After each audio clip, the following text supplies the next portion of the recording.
Hello and welcome to this video where I'm breaking down languages in my setting for In the Hope That We Are Loyal, which is called Fellia. Given the scale of my world in the sort of grand scheme of things, it doesn't make a whole lot of sense for me to have languages like Dwarvish and Elvish and Orcish, because there are many elves across the world, many orcs and many dwarves, and they all would have had languages develop independently. So instead I'll break down the languages present in this setting, I'll explain a little bit of the lore behind them, and then closer to the end I'll go into a more complex breakdown. So we'll start with the effective common language of this setting. That would be Fellian. Fellian is influenced by three different languages. The language as it's known today was developed during the Sylvetic occupation, so when an external empire came in and united the whole country. United is maybe a very kind word. They conquered the whole country. So tracing the immediate roots of Fellian, we'll start with Sylvetic. Sylvetic is the language that is spoken by the people of Sylvedinum. That is a large subcontinent southeast of Fellia. Although I haven't developed a proper language outside of a script, I do know that the Sylvetic language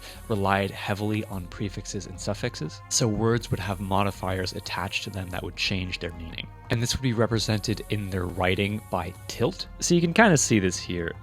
These two words have the same tilt. So they have similar contextual meaning in the sentence. And then this one is completely different. It's upside down. The letters up top would be kind of a neutral position. So Fellian does not adapt that style of speaking or writing. The script is 1-to-1 A through Z, but there is a Fellian modified Sylvetic, which is a sort of between language, closer to Fellian still, but evolved some of the pacing and the tilts and the language structure of Sylvetic. So Sylvetic is not commonly spoke. Even though the empire collapsed 80 years ago, there aren't many Sylvetic people left in Fellia, and the only people who would have known Sylvetic, who would have had that connection to sort of the upper class, would have been Fellian nobles themselves. And so the only living ones left would probably be amongst the elves and the dwarves. The dwarves, however, did have an interesting relationship with Sylvedinum. They were not as hostile towards this empire. So Fellian modified Sylvetic was spoken very commonly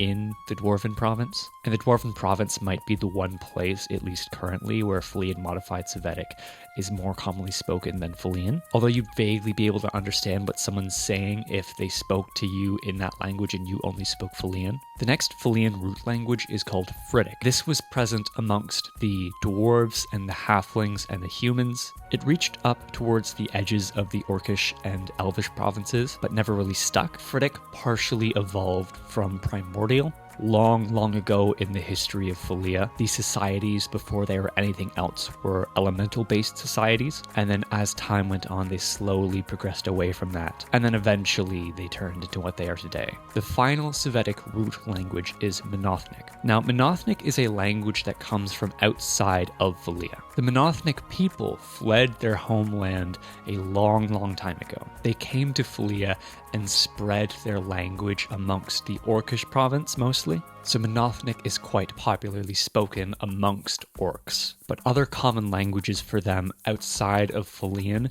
would be both Sylvan and Primordial. The orcs held on to that elemental culture probably the longest of anyone, especially in the Renundum Desert. If your character traveled a lot there or grew up there, you definitely speak Primordial. Before the significant cultural shifts in Fellia, Sylvan was a major language, most commonly spoken by the elves, although some orcs spoke it as well depending on where they were from. And there's a bit of crossover with the dwarves who lived further north, closer to the Orcish and Elvish provinces. There are actually quite a few similarities between Phrytic and Sylvan. So when the language transition was happening over the course of a couple hundred years in Fellia, Phrytic made its way through the Elven provinces for a brief time before they transitioned into Fellian, though Sylvan would be very commonly spoke amongst the elves. Most recently, Phrytic and Draconic were languages added to the lexicon of the Fellians. About 60 years ago, the Gold Dragonborn came to Fellia. They were fleeing the Empire of Ferudal, which is a Draconic empire, so they would have brought the languages of their home with them, so hence Phrytic and Draconic, unless your character has very specific ties with these people who've yet to really impact Fellian culture in a significant way at this time at least, then it wouldn't be a very common language to be spoken. And lastly, there are two divine languages commonly spoken in Fellia. There is Celestial, which the vast majority of Fellians, at least those who are religiously inclined, would speak, and then there is Obsidian, which is the language of the god of order. So this would be spoken almost exclusively by dwarves,